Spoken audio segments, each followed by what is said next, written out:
Akoatra ny fampahafantarana ny fepetra vaovao anatin'ny amiana ara-pahasalamana no ny fisian'ny COVID-19 nitondra ihany koa fanazavana mikasika ny tetikasa fananganana ny kianja masoandro eny amin'ny rovana Antananarivo ny filoham-pirenena Andry Rajoelina.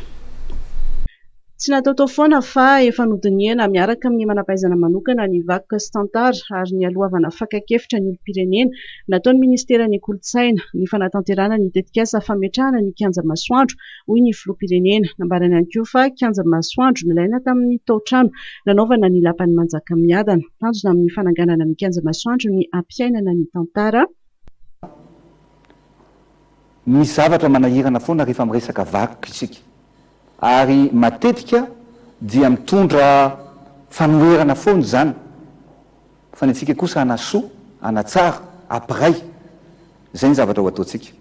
Name ohatra ianao tao mikasika ny pyramide du Louvre, tena marina tokoa zany satria ny pyramide du Louvre dia teo tokotany ny lapa any Louis XIV izay raha tsy diso fa no nanovana teo amin'ny tokotany ngeza be. Manana ny tantarany koa ny frantsay fa teo amin'ny tokotany no nanovana pyramide. Tsy haiko tsony zay teny tsy nahazo ny tompokola François Mitterrand tamin'izany. Ny opa, fanomezan-tsiny, ny tsy fetezana io mety manana ny rariny ihany ny olona nanohatra tamin'izany. Fa ny tantara no mitsara ty arina hoe nety ve sa tsy nety. Satria izao ny zavatra nitranga. Ny pyramida dia fatatsika fa anisan'ny monument any Egypte. Ary tsy nekeny ny frantsay mihitsy fa maninona ny kolotsaina égyptienne no entina tia Frantsa ray. Faharoa fa maninona no architecte sinoa mantsy le architecte sinoa américaine moa zany noa nanao an'ny architecture na ny saritsariny sy ny fomba ho atao.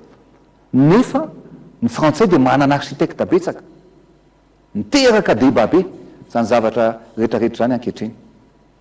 Fa ankehitriny inona ny zavatra mitranga? Ny pyramide du Louvre no anisan'ny be mpitsidika indrindra ankehitriny. Ny filoham-pirenena izay nilaza fa manaja-trano ny asina sy ny fomba malagasy. Raha miresaka tsika ny hoe fanitsakitsahana tsy fanarahana ny fomba ny asin'ireo mpanjaka dia misy fanitsakitsahana avo zato avo arivo avo alina eny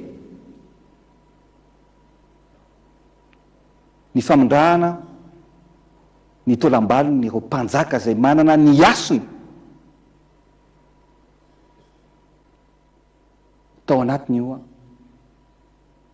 lapany rova n'Antananarivo io. Fatatsika tsara ny tantara tsy fanadiny. Iza ny namome baiko nanao an'izany. Mety antsika ny famondrana an'izany ve?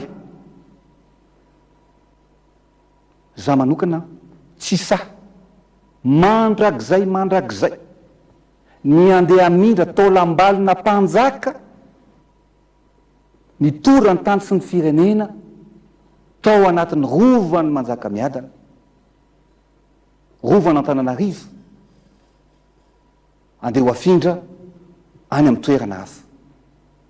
Anisan'izany dia efa tao ny taolam-balona Andrinampoinimerina izay nafindra indray any Ambomanga. Ny taolam-balona Radama voalohany nafindra, taolam-balona Rasoerina nafindra, Radama faharoa, Ranavalona voalohany, Ranavalona faharoa, Ranavalona fahatelo dia nafindra avokoa. Ary nafindra amin'ny fomba ahoana? Amin'ny andro alina tompoko lahy sy tompoko vavy. Amin'ny andro alina tsy misy lanonana manaraka amin'ny fomba ve? Zany no natao teto amin'ity firenena ity. Tsy miseho azy ho tompony razana fa amin'ny matompona andraikitra voalohany eto amin'ny firenena.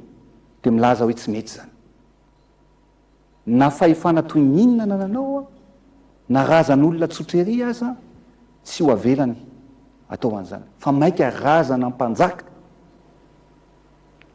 misy ary moa ny laza hoe nentina deux chevaux.